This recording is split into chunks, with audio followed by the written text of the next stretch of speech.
תודה. מה שאלת אותי? ראש הממשלה אומרים ברשת שאתה בכלל מת? אני מת על קפה, אתה יודע מה? אני מת על העם שלי. איך הם מתנהגים, פנטסטי. אתה רוצה לספור את מספר אצבעות? אתה יכול להראות לנו? פה. פה. ראית? יפה מאוד. לחיים. ראש הממשלה מסר לאנשים שיוצאים ומתאווררים? לצאת להתאוורר, אבל ליד מרחב מוגן.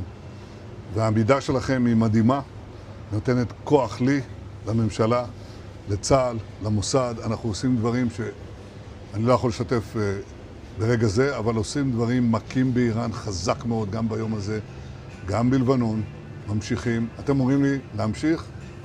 אני אומר לכולכם, גם אתם תמשיכו. תמשיכו להישמע להוראות פיקוד העורף, כל הזמן, להישמע להוראות פיקוד העורף, וגם לראשי הערים, להיות תמיד ליד מרחב מוגן. ואנחנו נקל ככל שהדבר ניתן. ותודה לך על הקפה, הוא מצוין. אני לא יודע לגבי הקלוריות, זה נראה לי מסוכן מאוד.